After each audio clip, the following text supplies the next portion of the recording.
So Peter's been fucking up his life on accident, but now he's the one who's gotten fucked up.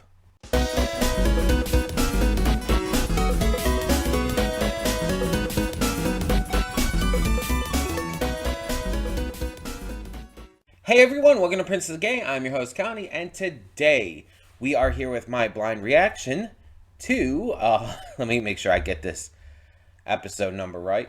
Your Friendly Neighborhood Spider-Man, episode 8. And yeah, Peter has gotten fucked up in his battle with Scorpion, who has proved to be like a wildly unexpected threat. Because of Otto's technology, he is frighteningly strong. And also because of Mac's just intensity. But after like messing up his relationships and just not really handling things well, it has not been going well for Peter. The old Parker luck is in full swing.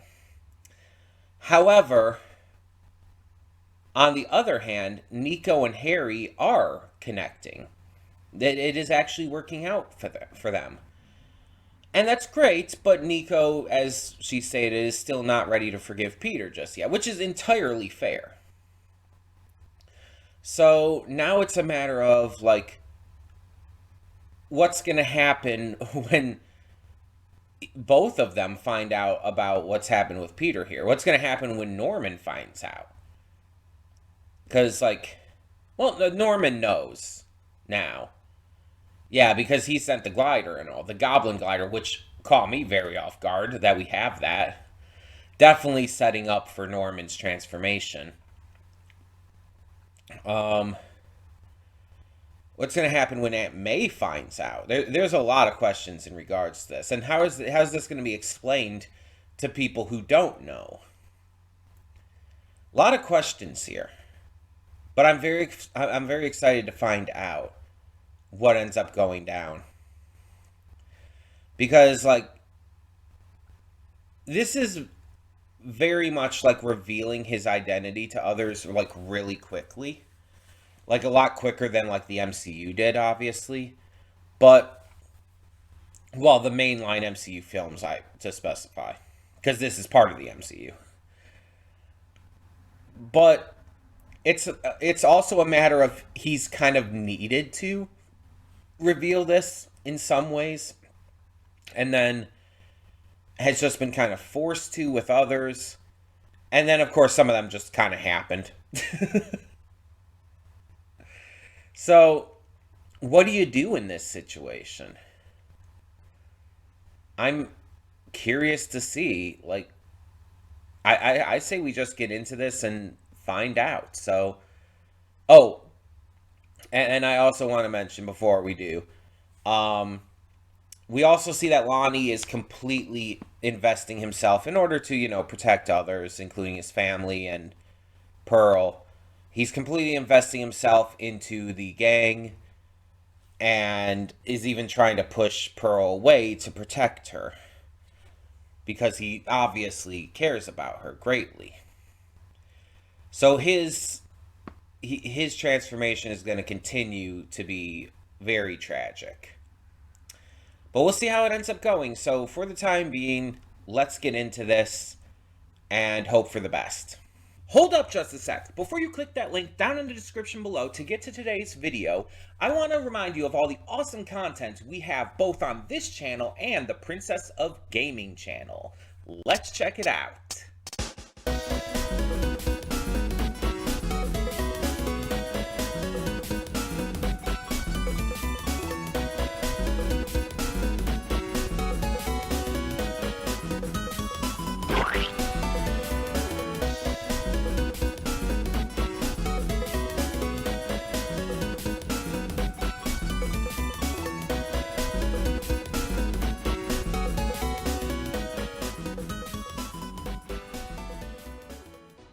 And we are back, and we'll begin with spoilers in 3, 2, 1, now. So I looked up Mick Wingert. He's been in stuff like Arcane. He was Heimerdinger. He's been like various voices in different things, like he was Thrace in Voltron Legendary Defender. Not too much that I would really know him for, but he has voiced Tony Stark a lot. Like, he's done a lot of voice work for Tony throughout the various things, including for the What If series in the MCU. So he's actually voiced Iron Man in the MCU before, taking over for Robert Downey Jr. for the What If series. So, yeah, it just makes sense that they would bring him back for this. He's really kind of the perfect choice. He does the voice well. He also like did the voice for like Poe from Kung Fu Panda in like some of the supplementary stuff, like the TV show Legends of Awesomeness. And he did Shrek in a couple supplementary things as well, just for the smaller scale things that they couldn't get Jack Black and Mike Myers and stuff to do. But yeah, so I've heard him in a few things here and there, but I think the biggest thing I would know him for is just playing Iron Man in various things. Either way. So we also saw that Dimitri, who was part of the gang with Mila and all of them, the unicorn, and the guy who might be Rhino, but I'm unsure because he has a different name in this. We found out in this episode that he's also fucking Chameleon, which means that we could definitely have Kraven the Hunter coming in at some point because they're brothers. Like, Chameleon and Kraven are brothers. But it's interesting because Dimitri's last name here isn't Kravenov. It's Smediakov. And I think, like, he probably had the last name in the comics too. Let me check here. Unless he didn't, like, unless it was changed or something. Oh, I should probably put specifically Chameleon Marvel. Let me see here.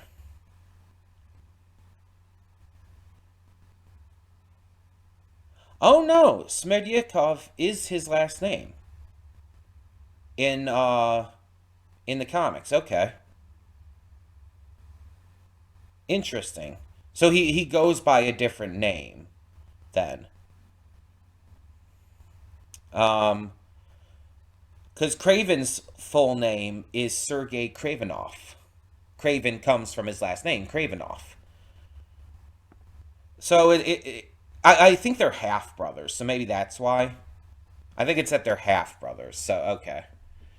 But yeah, it's like we saw Dimitri before, and I believe it said his name before, and I just never put together that that was him.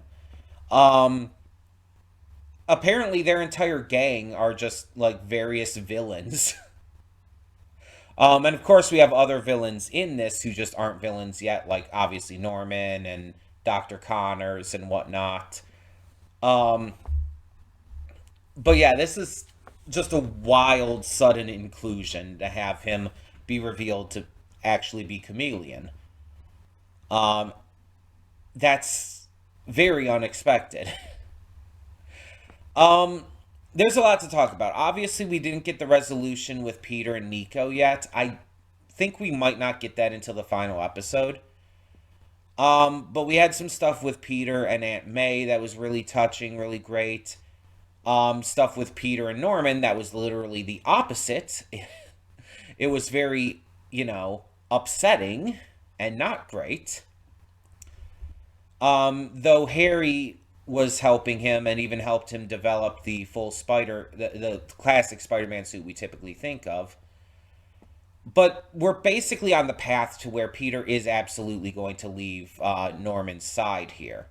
They're no longer going to be working together because Peter is clearly like not comfortable with the way that Norman has been talking, and I'm glad about that. I'm glad they're not going to like have him like go down the wrong path.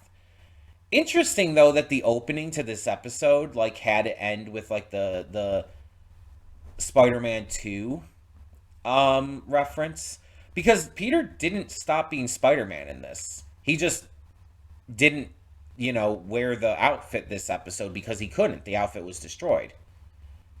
The costume was absolutely ruined. But I guess it's more of like leaving behind the Osborn side of things. It's more representative of like that suit being kind of a symbol of this part of his career as Spider-Man. And now he's going to have to leave that behind.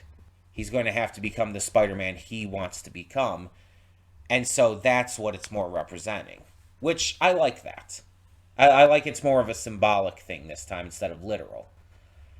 Um, Iron Man's inclusion there was like so sudden and out of nowhere. It's just, I did not see that coming. I mean, yeah, we've talked about Iron Man, Captain America, and these other heroes in this, but I just wasn't expecting that, you know? Um, the sequence with Doc Ock, with Otto dancing his way out of being captured at first, was really fucking funny. On top of the humanization moment with him right beforehand, it's just like this really like developed his character wonderfully. Um, I just really like how charismatic he is. It's just a really nice touch. He feels very different than like other iterations of the character that I've seen. Again, calling back to like Alfred Molina's portrayal in the Spider-Man 2 movie, as well as No Way Home, obviously, and the portrayal that we saw in the Spider-Man video game. Very different performance here. Very different type of Doc Ock. Very different type of Otto. But that helps him stand out. And all three have received humanization that makes them feel like actual people, actual characters, rather than just, you know, a villain. And I really appreciate that. But he's been captured for now by Ross and them, so where's that going to lead? How's he going to escape? We have the gang being led in the right direction. Maybe they're going to get him out somehow, but they're being led by Chameleon to where he is and everything, to finding out all of that. Mac is still going to be a problem in the future. A lot of things setting up. And I feel like all of it's not going to be resolved this season, which makes sense. We already got like 3 seasons confirmed, so I'm excited to see where we continue to go with this at this point. Excuse me. That's been just something that I feel like could really be very exciting to see. There's so much, like, so many villains being set up, so many ideas, so much great character work, and it's gonna be wonderful to see where that all leads. But we'll just have to continue watching. We have 2 more episodes to go at this point. And I feel like they're going to be some pretty big episodes. So buckle up and get ready for that. In the meantime, tell me in the comments below what you thought of this episode of your friendly neighborhood Spider-Man. Excuse me. And for now, I'm Connie and I'm signing off. See y'all next time.